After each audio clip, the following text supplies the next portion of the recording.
Hello, welcome to Dare to Share with Mistie Layne. I am your host, Misty. I am the best-selling author, award-winning speaker, and your host for tonight on Dare to Share with Mistie Layne show every Tuesday and Thursday at 6 p.m. Central.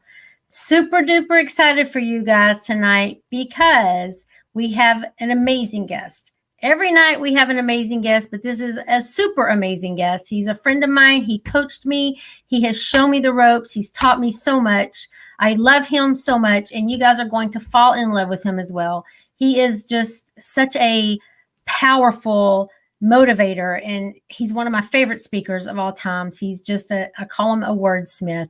Lauren Michaels Harris is going to be here in just a little bit, but I'm going to make you wait just a few more minutes. We're going to take care of all of our housekeeping stuff first. I'm going to ask that you go ahead and share this out with all your family and friends, because you never know who might need to hear this message that Lauren's going to share with us tonight. There might be something I say or something he says that just might spark some hope in someone and give them that courage that they need to step up. I'm going to also ask that you go to the Facebook page, Mistie Layne page, and join the private group, #BeThatOne. #BeThatOne is a movement where I encourage others to step up, be that one to share their raw, authentic truth so that we can learn from each other's stories, that we can become aware, we can be educated to judge less and mentor more. And the dream that I had had for a while is to have a platform for people to be able to do it, because once you find the courage to step up and share your truth, not only with others, but with yourself, you don't really know where to start, how to begin. So this is that first stepping stone. This is that platform to come on and share your story in a judgment-free zone. So I would like for you to join that group for me. And if you want to be a guest on the show, just email Mistie Layne at mistielayne.com and type the word guest in the subject line. It's pretty simple. All right, let's get Lauren on the screen. I know you all are waiting for him, and I've been so excited for this interview. No other introduction needed. Lauren Michaels Harris. Hi. Hey, I'm Mistie Layne.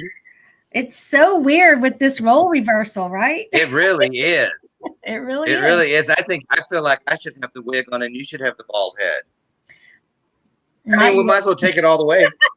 No. Yay. I know. I'm so proud of you. Let me just say something before we start. I know it's your show. And I still have the bell of purpose here because I take it everywhere I go now. But I just want to say how proud I am of you. Thank you. Seriously, you've done so much over and over again, and every time something tries to like flatten you out, you're like those remember those like bozo things, you could hit them and they go over and then they pop right back up when you're a kid. You're like that, and I think it's great. And you've just done so many wonderful things. I can't wait to see what 2021 has for you. So thank you. Yay, ring the bell of purpose for you. You have shown me so much and taught me so much. I'm just forever grateful for you for everything, not even for your coaching, but your mentorship and your friendship as well. Oh, thank you. Same here. And we love all your kids. They love you too. I know. I just love them. Yeah. So thank you. You're welcome. Let's say hi to everyone. Welcome, Stephen Smith, to the show. Thank you for being here. Hi, Jana Gunstream. Thank you, Jana. You're going to love Lauren. Jana, he was my coach for a long time. He's just an amazing guy. You're going to love him. Yeah. Sam is here. Hey, Sam. Uh-huh. Oh, no, not Lauren. Yes, Sam. Uh-huh. Yeah. How come Sam doesn't have a picture in there?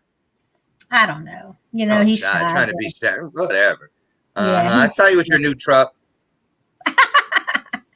Yep. Okay. All right. So thank you all for joining. If you're here, please drop in the comments where you're watching from. We always like to see where you're watching from. Hey, Billy. Nice to see you here, too. Love you so much and miss you, guy. All right. So, you know, Lauren, you and I are always comical. You're such a fun-loving guy. Your shows are always comical. But this show is more of a serious note. This is Dare to Share. This is to show people that no matter what we go through, that we can all overcome. So we're going to have to kind of... Okay. You see I got a brand new box. Yeah, I see that. Right. It's hard because when I talk to you, you know, it's hard to switch that gear with you, but we're going to, because it's not about us. It's about the audience and what they need to get from you. And there's so much you have to give, so much. Oh, thank you. All right. So we start every show, Lauren. Hey, Austin's here. Hey, I was just asking about you. We start every show with giving you a couple of minutes to just shine and talk about all the things you're most proud of, your biggest accomplishments in life, because we know everything's not cupcakes and rainbows and unicorns, and that you've had adversity somewhere in your life. But we want to give you the chance first to shine and show us about the greatest things that you're most proud of. So 3, 2, 1, go. Okay, but first I'm gonna have to make a request if that's okay. Yes, sir. I was like, can you move Sam out of the way? Because I'm a little distracted. Sam's my buddy. He's not under the radar. You're on the screen, Sam. You're right here in front of me. You're under my chin. That's where you are. So anyway, hello everybody, and yeah, thank you, Misty, for having me here. I'm Lauren Michael Harrison. I'll say right from the get-go, my greatest accomplishment, my greatest achievement, is right over my shoulder. I agree. It's right there. And that is my everything, my husband Brian. Because and I mean that. I'm not just saying that. I mean that. And there's a reason I have him here with me, because everything I do today, I really did not feel like I was worthy of any of it. I didn't. I hadn't started when I met Brian. I hadn't started any of this. I was just doing this, talking about it, and I wasn't even really talking about it. I was more or less whispering it to just a few selective people. It was the kind of thing I was afraid to let anybody know because I thought they'd laugh at me. Like, you have a prison record. How can you want to do something like that? You were a drug addict. How can you want to do something like that? And then there were those inner demons that were whispering to me, you were abused. You were in 22 foster homes. Who the hell is going to want to listen to anything you have to say? I mean, it really had me convinced. And Brian, well, first of all, I told him I was going to marry him the very first day I met him. 4 hours after we met, I just said it. I couldn't help it. I didn't want him to leave. We had met to have coffee and stuff, and it was time for him to leave, and I was afraid that if I didn't say it, I might never see him again. So that was the first time I learned, a closed mouth does not get fed. You really have to, when you feel something so deeply in your spirit, almost to the point where it's cellular, almost, if you know what that means. It feels like there's no, I acted on it.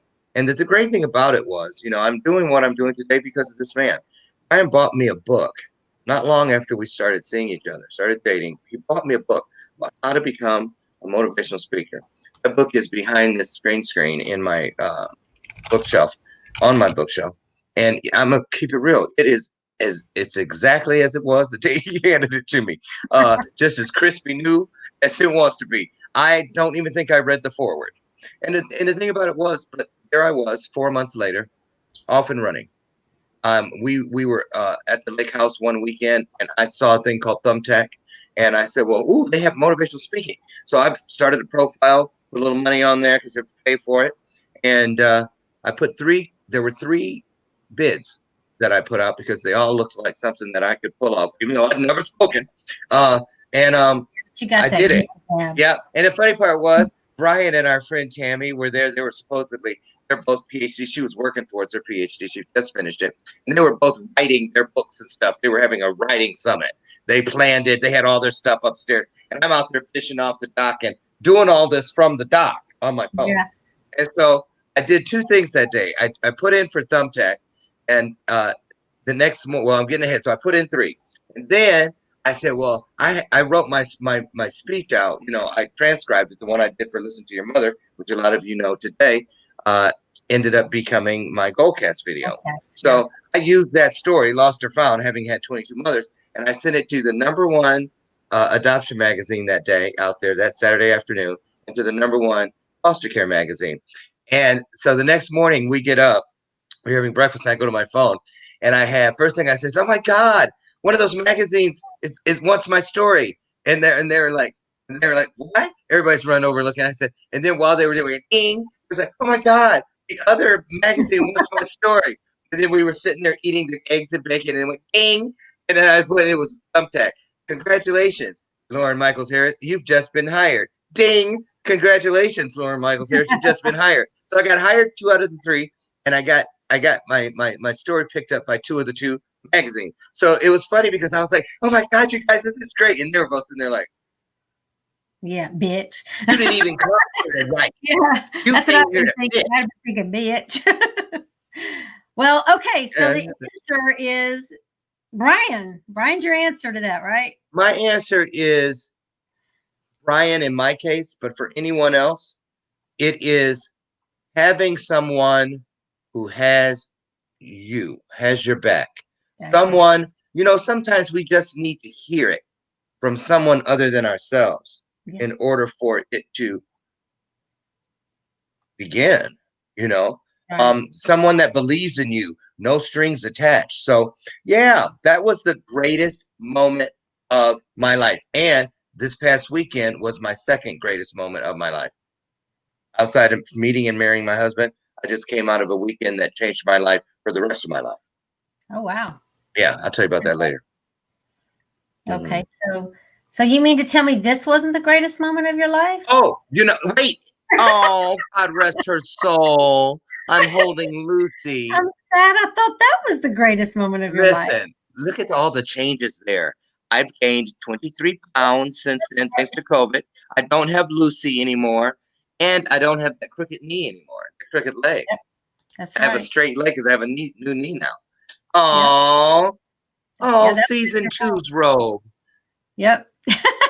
Season two's robe. And then Ah, of course we've got that. oh, yes, the next impactor. Bravo to you on that one. Ooh, you know what? Do you want me to tell you something you don't know about the impactor? Sure. Are you sure you want me to tell you? Absolutely. Did Absolutely. I ever tell you the point difference? You just said it was really close. I never actually told you. Okay, do you want to know? Sure. Because that'll make you feel. I mean, that's why I say all of you were the impactor winners. Seriously, between Tamara and I could be off on a few numbers, but it was somewhere in there. Between Tamara and first runner up, which was Emily Silman, there was like I think it was 31 votes. Between uh, Emily and you, there was like 12 votes. Really And close. then it got a little out because Christopher was next. I think there was like 40 votes Yeah. between you and Christopher, and then like 13 or 14 between Christopher and the Keyslings. So Wow. between the winner and fifth place, there was less than 100 vote difference. Wow. That's If you great. added them all up, it was still less than 100. Wow. Well, I thank I you so know. much. That platform was beautiful. But look, we got to talk about you. We got to get Oh, down to it. We ooh, got to get this going because ooh, you got so much to share, Lauren. They need to hear this. They really need to hear your message. So okay. we're going to talk about.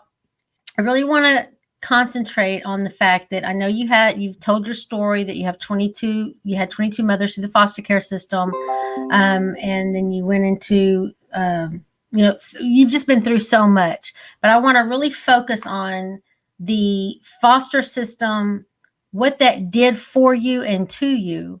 And then after that, I want to focus on prison because you and I share that commonality of going through that crack addiction and going to prison, and how that is, how what it's really like in there. So let's start by talking short answers about Okay. your short answers about your 22 mothers. Just Yeah. what that was like for you, and at what age that started. Started right around between 8 and 9 years old. And the 22 mothers, I don't see all their faces anymore. I don't remember all their names. But I still today feel the impact that each one of them had on my life. Some good, some not so good, some absolutely wonderful, absolutely wonderful. And I'm pretty sure very few of them are probably still alive because, I'm old as Methuselah now, and they were already kind of up there, most of them. Um, but those women each in the Goldcast video, you'll hear me say, if you haven't watched it, please do. But I say in there that, it took me 40 some years to realize that every single one of those women played the specific role in my journey that they were intended to. Did all of them deserve to be called mother? Absolutely not. Did all of them fit what I had known as a mother? No. But did some of them show me that mothers come in all shapes, sizes, colors, and everything that goes with motherhood? Yes. I had women who couldn't have their own children, There were mother who had raised their families already and really should have been called grandmother, um, and everything in between. But the thing about the system for me uh, that resonates the most is that it gave me a voice. It really did. God started working within my life early, uh, leading me and guiding me and whispering things to me that only a child could understand, protecting me in ways that people still would never, they still have not invented the words for me to express how he protected me, cradled me, held me close, and still taught me what I needed to know to justify going through whatever it was at the time that I was going through. It's very interesting because you heard me say earlier that this weekend I experienced something that changed my life forever, and it really did. And it started with I was around a lot of high frequency, high energy beings, and I did a heart to heart hug with a girl. And there was a place during all my trauma, in the same place I was transported, metaphysically transported from childhood all the way up to um, through the prison thing and beyond. Mhm. Every time, yeah, there was a place. It was like a room that God created uh, that I would be transported to when something was happening that might be too much for my psyche, something that might cause a psychotic break or something like that. Mhm. And when I hugged this person um, Friday night, I was standing in that room again. Oh, wow. First time ever. I have never shared that space, never held that space with anyone but my abusers, ever. Mm. And I whispered to her, I was like, "Do you feel that carpeting under our feet?" I said, "I've walked this carpet many times." I said, Mhm. "It's dark in here, but we both know what color the wall is without even having any light on." I said, "It was Right. scary in this room, wasn't it?"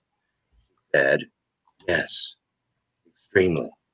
And I pulled back and I looked at her like, did I actually say that and you actually say it? Did we not say it, but we felt it and heard it? It was one of those experiences I'll never, ever forget. And I'll tell you why this weekend was so wonderful for me. It's because God finally brought me to a spot where I'm not a solo player. I'm not the only player on the field wearing that jersey that I thought. How Misty, how we can feel like no one totally understands, and that Right. no, you look for someone who's been on the same team, played the same game, and there are those who come close. Well, my jersey's purple, red, and orange. Well, she's got purple and orange. She's got red and yellow. She's got purple, but never and even if they're the same colors, they're not in the same design, or Mhm. um, close. It's like this. It's like we meet people from the same manufacturing plant, but so seldom that we meet people that we feel have been cut from the same bolt of cloth. Right. And that's what happened. So, all I can say, and this will wrap up all those questions in one. I want everybody to understand, I don't care what you went through, every tear that we've ever cried, every moan that ever escaped our lips, every time we sat there rocking like this, going Mm. like this, shrinking, hoping to shrink into nothingness. Every one of those movements, actions, tears, wrote a syllable down on our heart that Oh. became a part of a word of our story. Every single one of them. There were never any mistakes. There were never any curses. Those were only our blessings that were becoming. Well, I told everyone you were a wordsmith, and you are, because the words that flow out of your mouth are they're just beautiful. They're eloquent. Well, But that kind of thank you. brings me back to this part I wanted to say, because, Mm-hmm.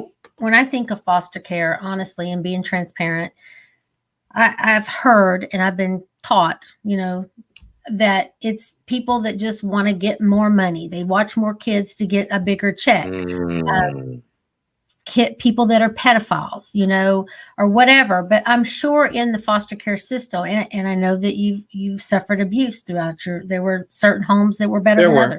there were. But isn't there also in the foster system the Mm. people that are there for the right reasons, that are the good Yes, people, right? yes, yes. Yeah. And you know, I can remember each and every one of their names. And for The the good greatest of the great in my hall of fame of those people, I even remember the address and the telephone number. Oh, wow. Wow. Mm-hmm. Mm-hmm. What about, let me ask you this question, Lauren, because I know we Sure. hear a lot about abusers from the parental figures, but let's talk about the other kids that you maybe in that foster home with. What was it like having to share a new home with brand new siblings that's like an automatic family? Like going to school, especially. I'm really curious about that. Like you go to school, are you supposed to protect each other because now you're an instant family? Is there Mm-hmm. more of a rivalry between you because you're competing and vying for attention and affection from the foster parents? What was that part like? Well, let me address the competition aspect. The only time you felt something like that were only time I can only speak from my journey. Right. Only time I felt that kind of competition or us and them was when I was in a home where their kids, their biological kids, excuse me, were entitled. Right. Yeah. And there were homes that people used your presence to show their kids how good they had it. Right. They'd Yeah. have Oh, steak, we'd have hot dogs. Or they'd have bacon and eggs, we'd have toast. They'd play in the yard, we'd each have a square of the sidewalk. Don't wow. get out of it. Don't cross the lines. Can't even play with the person in the square next to you. You can talk, just don't reach over the line. I actually lived in a place like that. Now, as far as going to school, my situation was a little different because I'd been raised in private school. Excuse me. My allergies are bad today. It's okay. Um, I was raised in parochial school, so I was kind of ahead. And when I entered the foster system, um, they test you and all. And most of the kids would go to, if they were going to, well, before I grew into congregate care, which is also known as group homes. While I was in the regular homes, when you're little, they put you in regular houses with regular families. But as you Right. get older, you're moving closer and closer to what we refer to as the upper room, which was congregate care, which is very much an institutional setting. So in the regular homes, those kids, my other foster kids, would go to what was called special ed back then. Mm-hmm. Where they called the R word. The kids were called R, and they'd be teased. And I'll admit, there were times that, especially when I was new, Mm-hmm. first day, first week, I would do everything I could to not be seen with the other kids from the home because I knew they were going to the remedial area and they'd be called retards. I didn't want to be associated. It's just like, carrying the trash bags, which they still have today, which pisses me the hell off. You know, um, Kids in the neighborhood go to your school. They know a new kid's coming because the kids that live there already ran their mouths. So Right. they wait. They know the state car with the big ass symbol on it, Mm-hmm. and they watch you get your stuff out of the trunk and carry it. So the next day at school, you're like, hey, you're a hobo. Yeah. You're garbage. You carry your stuff in garbage bags, and you get that kind of stuff, and you don't want to start any trouble because you don't want to get moved because you're unmanageable. So there's all those challenges, but I was an entertainer from the beginning, Mm-hmm. so I knew how to make it work. Now, as I grew older and went into the institutional settings, it was a little different. Excuse me, because there they had like trailers where the kids who weren't able to go to regular school, they didn't throw them. That was the only great thing. Well, there were a couple great things about congregate care, about group homes. Lots of kids. It felt like you were in college. You were in a dormitory setting. Hallways, hallways just like at school. But now I understand because then to segue in, and this will feed into what we're going to get into later about the institutional thing. You're being groomed in Mm-hmm. those in the group home that I was in. I didn't know it then because I hadn't been to jail. I hadn't been to prison. But the mattresses, that green mattress, that mint green, that's what you sleep Down. on. Yep, that's what you sleep on. They don't Mm-hmm. give you sheets. They give you that shroud that you pull over, and so you don't have to tuck anything. Those same woolly blankets, Ugh, those itchy. same ones, those same hard pillows that the pillowcase slides off of. You got to Mm-hmm. tie it on. or it was going to be on the floor. The pillow going to be on the floor by the morning. The hallways, the same gray paint. The beds are metal frames bolted to the cement floor, just like jail. When So we you would go down to eat, we Mhm. sat at the same kinds of tables. The stools, in the individual rooms, the little desk that's built into the wall had the same silver round seat, just like jail. Yeah. Wow.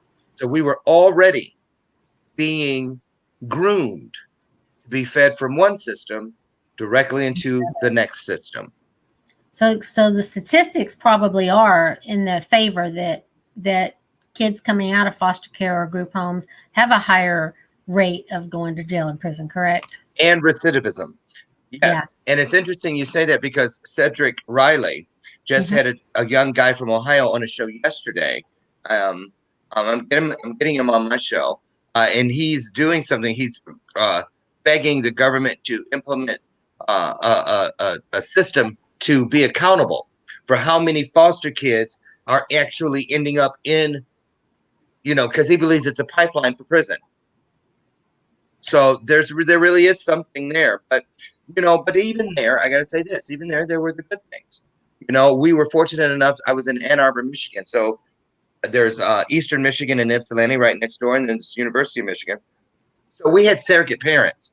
They were all graduate students in social work and psychology and things like that. So you'd be able to still feel like a family because I had a surrogate brother and a surrogate sister there, Carla and Randy, and still in touch with Randy today. And Daryl and Faye were our he was black, she was white. They were our surrogate parents. So we were a little family, the five of us. Mhm. We could go and spend the night at their houses or their apartments because they were grad students.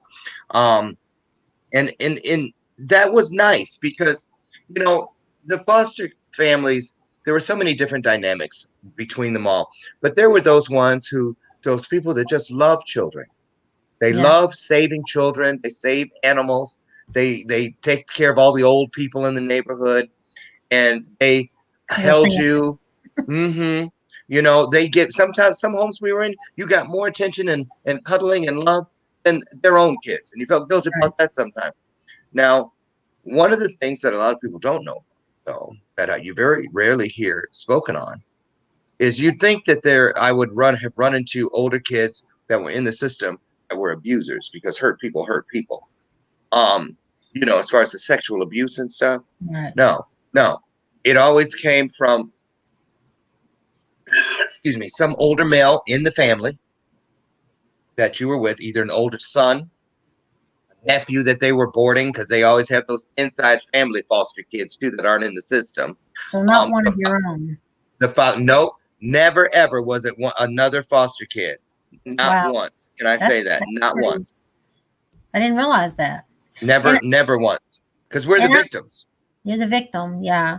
And I want to go back to what Stephen had asked. He'd asked about why you ended up in so many foster homes, and that segues into what I wanted to find out is, Mm-hmm. so you told me there are good people that are in it for all the right reasons, and there are Mm-hmm. people that are really horrible, Mm-hmm. and you've had both. So Mm-hmm. if you were in a home that was a good home, it's a good stable environment, things were good, why were you taken and removed from that home?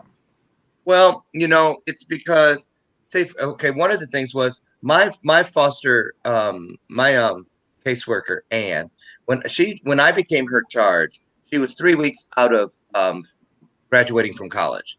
She had just started working 3 weeks in the field, and when I found her 30 some years later, she had just retired, had been retired for 3 weeks. Very Oh, interesting, right? She's an wow. old woman by then. But back then, when I had her, every time she went on maternity leave, I'd get a substitute worker. Right. And Ann was like an angel. She loved me. We had a secret system of communicating.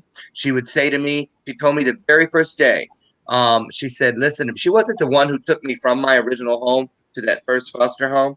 That was just a temporary person who drove around taking kids places. Hmm. But my first permanent one was Ann. And she told me the very first day she took me out for ice cream, she said, listen to me. Not all people are good people. If you are, and not all people look like bad people. She goes, so, and I know that. I may have just started this, but I've lived as a kid too. Mm-hmm. And I'll never forget it. And she goes, listen to me. I'm going to always ask you to be a gentleman when I'm there and when I'm not. So I'm going to always ask you as a gentleman to walk me to my car when I leave. That is your chance. Anything is wrong, doesn't feel right, whether you can prove it or not, I will believe you. If you want to leave where you're at, all you do is squeeze my hand 2 times between the door and the car. I will come back that day for you. She did that because there were things going on. There were people that were like, remember the cartoons where it would be like an insurance salesman in his little office, and then as soon as he got the person's money, he could take everything off the wall and everything and put it in the Yeah. chair and put it all in one attaché case. Right. That's kind of how some people were.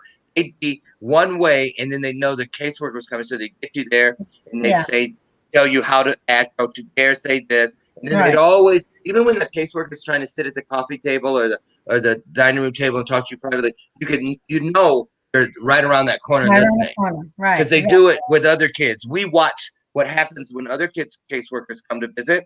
We're somewhere in the house watching what they're doing through windows and round corners and things like that. And we've seen what's happened to Right. kids that ran their mouths because none of them take you right on the spot. They have to go and get it approved, and lots can happen Even if before it's they a come back. really bad situation, they can't just remove you if they walk Unless you in got and bruised physical. up or Now, yeah, if you've got physical things that they can see, yeah. but those people know how to do stuff. We had a place where it's just like the police. They would use phone books. They had big rubber bands around phone books, and they would hit kids in the rib cage and on the back and buttocks and thighs and things like that.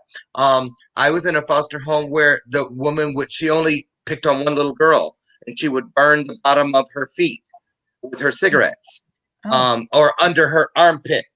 She had Mm. boils under her armpits from her, they because a lot of people, the really mean ones, they want you there to do work. You're a slave. That's basically it. Or to take something out on a kid that their own kid that left them and has severed the relationship. So, oh, Carol, yeah, yeah. Yeah, so you know what I'm talking about. But again, I don't want people to think that every person who is a foster parent, there are more good foster parents than there are not good foster parents. That's good to know. That's good to Yeah, know because it doesn't seem that way. If you're someone from the outside that's never yeah, experienced it, I didn't realize that. So that's why I like to do these shows because it's about educating each other and becoming it aware is. of certain It is. situations. It So is. And I want to say something, to finish off that question. Anne had 5 children, and 3 of them were born while she was directly in charge of me. So she took 2 months off before she delivered, and she had like a month and a half afterwards, or whatever that maternity time was. I might have 6 or 7 temporary caseworkers. And if a caseworker knows that I'm a 9-year-old that she can move anywhere because the house that I'm in can take 9 through 15, and she's got a hard to place kid she's that's gonna in that move. age group. She's gonna move me just so she can put one Oh, there. So sometimes you're just a part of a logistical plan that has nothing to do with you or your behavior. And it's you, and believe it or not, uncannily enough, most of the time that happened, it was in the places you thought you hoped you'd never leave. and You've gotten so close. Mm-hmm. so not just are you having to worry about your homes and hit or miss what kind of home you're going to land, but it's also a hit or miss what kind of caseworker you're going to get because not all caseworkers were probably in it Oof, for the right reasons as well, right? With no. passion and empathy and all that. Yes, I had a caseworker one time. She had a whole bunch of garbage bags in her trunk. She had a little bitty car like a Pinto back then before they started blowing up. Um, and she tried her best to stuff my garbage bag and stuff back there with it. And because it wouldn't fit, she left everybody because it was a nice house I was leaving. And she pulled in the very first abandoned parking lot she came to, and she took my bag and threw it out and said, "Shake it, open it up." And she opened it up, and I was like, "Why?" And she just grabbed it and shook everything out and said, "Now shake all that shit out. You're not putting roaches in the front of my car. they can live in the trunk all they want to, but I can't fit that in there. It's going to be up here with us. So, and I mean, it's so demeaning to a Yeah. child, and people are watching now, and you're scared to look up, and you're afraid to piss them off because they can make a bad situation worse if they really want to. And they Mm-mm. can write anything. That's the thing. They can write down anything. I had so many instances where I had stories related back to me that had nothing to do with any reality I had been part of. Yeah, they said at that house that you were going during the day and sleeping and going into other people's beds and urinating in their beds just for spite and things. Because a lot of times too, because I find sometimes you have a house where the biological kids are at there. There was one I was in, and he was a pillhead. He was doing black Yeah. beauties and stuff. I was like 11 by then, and I saw them. They fell out of his pocket once, and he was so afraid I was going to tell. He set me up. He took some of those pills and put them in my drawers, and then went and told his mom, and she came in the middle of the night, found him in there, and it covered some story where she thought it was him before, or it was his. Now he said, "I told you it wasn't me," and now they came and took me away, and now they got to put in my file that you know, Right. right? There's so many angles I never even realized because, I guess if you had foster parents that you weren't, in their eyes, you weren't a good fit for their family, I guess they had to find a way to get rid of you so they could fabricate anything. And I can only imagine having fallen to crack cocaine and how powerless I felt over that drug. Yes. How, as a child in the foster system, you must have felt so powerless, knowing that they could write or say anything they wanted. You could be uprooted in the middle of the night, the middle of the day, in the middle of the school day, and just moved across town, across wherever. I mean, Mm-hmm. Mm-hmm. it had to have been powerless, correct? Very much so. And even when you thought, if you did have those times where you thought you had power, say for instance, you were, say, 2 or 3 foster homes removed from where there was an abuser. Well, he still was with you. He followed you. When I got to the end of the road, 16 years old, and getting out, because I was blessed enough to get out on a thing called a pilot program at the time called independent living, where I would have had to stay there for 2 more years. But I had been on Governor Milliken. This is in Michigan. Governor Milliken's advisory board for juvenile justice, which was a fluke. Um, and I petitioned him, and he let me be one of 3 kids in the state to be a part of this pilot program. But I'm telling you, by the time I got through those 22 homes, I was abused the very first night. The very first night in the very first home. Some of you have heard that story from the stage Yeah. about the mattress propped against the wall with a hole in it. Now that that abuser was with me with all of the other 7 abusers. They were all with me all the way through. And when Brian and I first got married, or even when we were first dating, we'd be going back and forth. Honestly, I'd be here visiting, or he'd be, we'd be going back and forth. Sometimes we were in the same car and stuck in traffic in Michigan City. I know Brian will remember. And like as recently as 3-4 years ago, my very first perpetrator chewed peppermint gum Oh, while he was in the act, and um, to this day, peppermint just nauseates me beyond belief. sure. Um, and I was in the car with Brian, and the car just filled with the smell of peppermint out of nowhere, to the point where I had to open the door and reach out on the freeway, on the highway. And so there are things that you take with you, because they whisper all kinds of things that they know will keep you from, it will ensure your silence.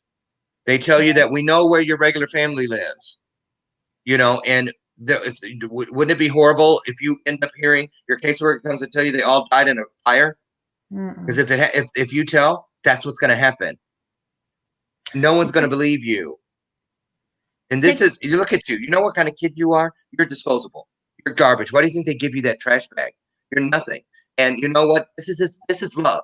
What I'm giving you is love. So you should learn to like it. Trust me. And I remember the thing that was consistent in several of them is how they could go from, "Come on, buddy. You know, who's your best pal? Did you ever tell anybody? I promise. But it's okay. They would just shit. Jekyll and Hyde. Mm-hmm. Right. But Mm-hmm. thank God that he created that room with that carpet and those walls. Because he would always pick me up and fly me Your safe away. room. Hmm. Yeah.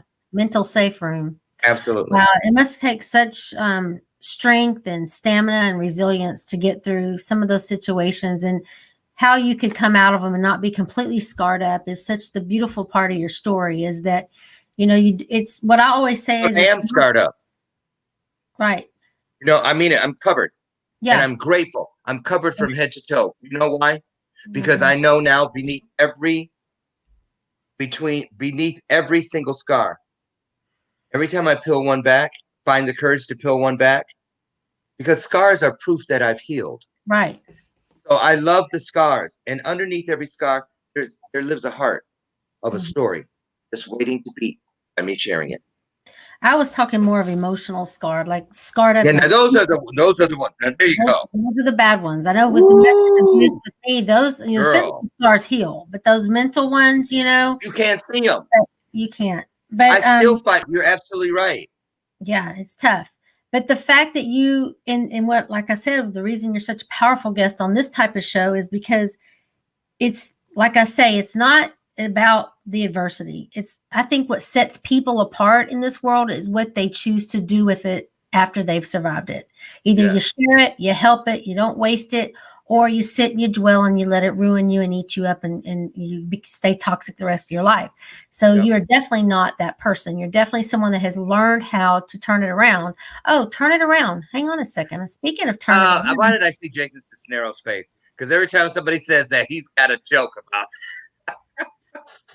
speaking of turn it around, Lauren is also a recording artist. Check it out.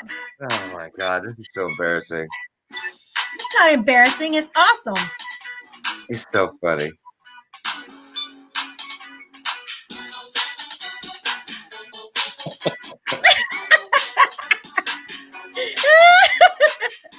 I love it, Lauren.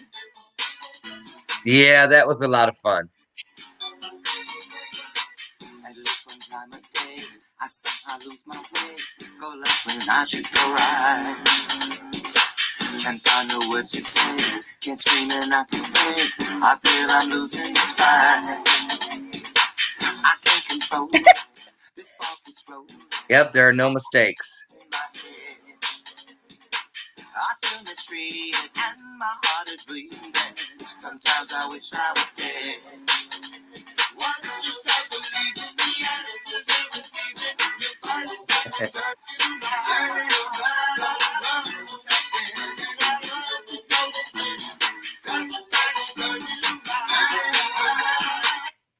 All right. Well, Okay, yay! Thank you yeah, for playing that. That was sweet. absolutely. And that's exactly what you did in your life, is you turned it Yeah, around. And we're going to talk about that. I want, we're way behind schedule because your story, there's just so much to it. that's But okay. I always We'll take ask, it up to the top. yep, we always ask the guests to think of a moment in their life, something maybe Mm. that they've never even shared before, a deep, dark moment, really tap into your emotions and vulnerabilities, and think of a moment in your life that you're daring to share with the audience that might have been a pivotal. Oh, Think of something real I intense. already know. And I'm going to jump out and thank our sponsors real quick. When we Mm. come back, I want to have you share that and share how it turned. And it might have been something that happened, and 15 years later, you realized that was your turning point, didn't even know it. But think about that just for a minute. I'm going to jump off and thank our sponsors real quick, okay? Thank you. Today's show is sponsored by Simple Changes from Wanda Reynolds. Make a simple change today for a healthier tomorrow with products like Simply Satisfy, which aids in gut digestion and curbs your appetite. Mental wellness is directly related to gut health, so keep a happy gut with Simply Satisfy. Then there's Simply Soothe. It helps relax your sore muscles and it supports your overall joint health. Simply Start is made from 100% organic hemp oil. It promotes your calmness, supports sleep, and maintains healthy joints. Contact Wanda Reynolds today through Facebook Messenger or at scdso.com/live life wonderfully. Health provides simple solutions to whole body health. To get and stay healthy, we offer Somaderm HGH Gel. Would you like to sleep like a baby and wake up rested? Do you want to feel maximum benefits from physical exercise? Do you want to burn through that afternoon slump with energy to last well into the night? Well, you can. And you may also experience 25 other whole body improvements with the gel. It's effective, safe, FDA registered, and very affordable. Diane has immuno boosters and keto support products too. Contact Diane Chasik at lifesmilehealth.com or text lifestyle to 64600 today. All right. Thank you. Please support our sponsors. They continue to support this platform. All right, Lauren. Yeah. Misty, you do great voiceover work. That's what everybody keeps saying. Jason said he was going to hire me, but I hadn't heard from him. It's really good. I'll get on it. Good job. You have to keep that in mind for future stuff then. All right. Uh-huh. All right, Lauren.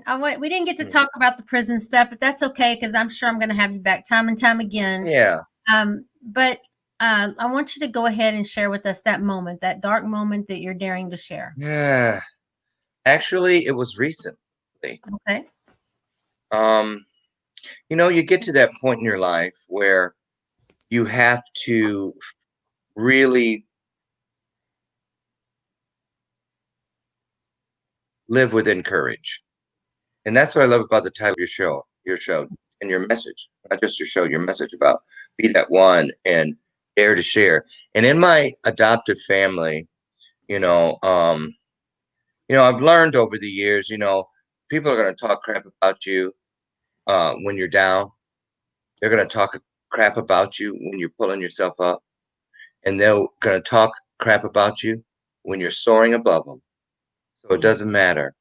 But boundaries and power go hand in hand.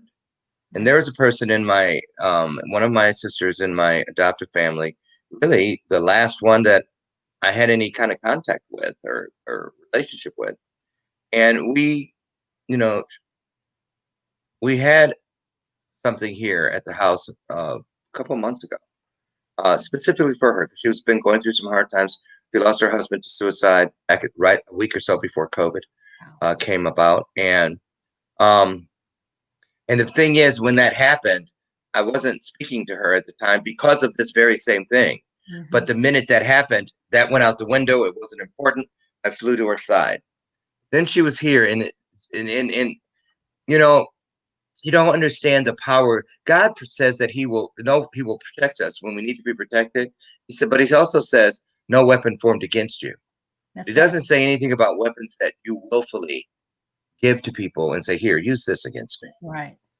And, with this sister, her thing was whenever she didn't get her way, ever since I came out of that system, because she was the one who picked me up, her and her husband picked me up. She was living in our family home because I was the youngest kid when they removed me. She was already gone. They were all gone but me.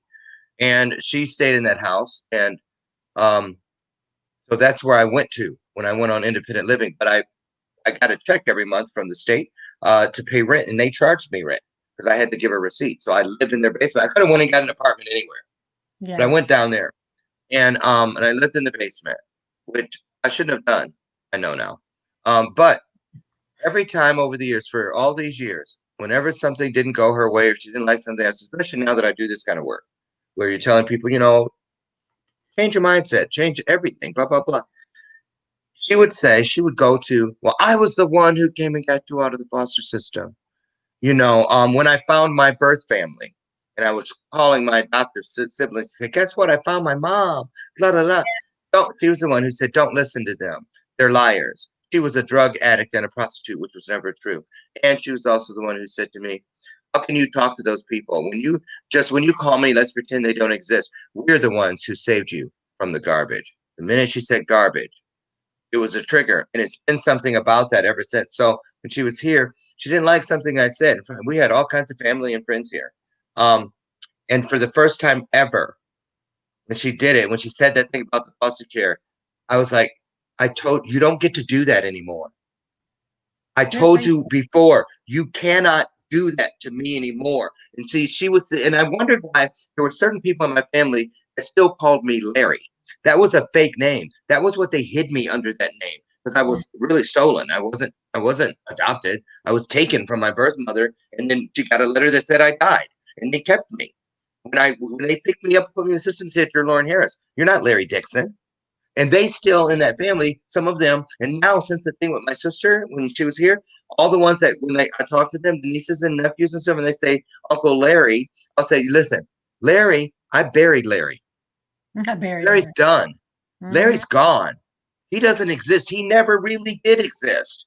And they started saying, and I explained to them why, and they now all of them said, "I never realized, Uncle Lauren. I'm sorry." And they don't call me that just since that thing. So that was the beauty. Something good comes from everything, but it's unfortunate that I had to put that on her and say, "Listen, you cannot. Why don't you go? How do you ever ask yourself?" I said to her, "Do you ever ask yourself why you don't go? That's why you ended up a crackhead. That's why you ended up in jail or prison. You could pick the things that were my choices, but you choose the one thing that I had nothing to do with. Yeah. Why is that? Why is that?" She can control it, and you And can't. I had, and I can too. Yeah, You know what I'm saying? Because if that's what you need to do it somewhere else. that's right. And that's what happened. And so that was you're the first person I've talked to that about outside of my family. Yeah. Well, thank you for sharing that. I appreciate it. And it's important too for the viewers to know that, we've been hurt in the past. We've gone through a lot of things, and we already feel down on ourselves. We already feel like there's a lot of shame involved with some of our own actions. Like with me, it was my drugs. Some things weren't in our control. Some things were. But Yeah. it's also important to know that you can't let other people talk down to you. You've got to stand up to it. You got to rise up, and you've got to protect yourself. You've got to stand up for yourself as well. It's That's right. about, if you want to be a better person, it's about standing up and being that better person. And part of that is drawing those boundaries and learning that those boundaries have to be safe for you, because that damages us emotionally. All that negativity, it just puts us right back in that space. So it's It up to was us. hard. Oh, I'm sure. It was the hardest thing ever. Yeah. Oh, You I'm sure. know, it was. But you know what? At least I know I've removed something from the equation that later would make it harder. Right. I look for the ER to improve.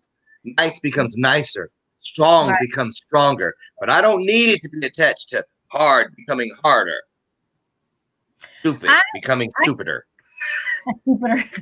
I cannot believe we have 4 minutes left on this show. I'm I just so know. upset because we haven't gotten to any of the good stuff yet, like all the good things you do, like the Power of We Symposium, No. the next global Honey, you're going to impact. be on this side. You have done Yes, so Brian. many amazing, wonderful things, which I've been Oh, privileged to be a part of, and compete in and volunteer for and speak at. And I adore you and everything you're doing. But I want to really make this. I want the audience. I want you to give some tips here, because if someone, we hear a lot about sex trafficking and codes mm-hmm. and what to look for, but if there's people in the foster system that are not in a good space, what are some things from the outside that we can look for? What are tips that how we know that they're not in a good space, and maybe make a call or do something other than, of course, the physical bruises? But what are some other things?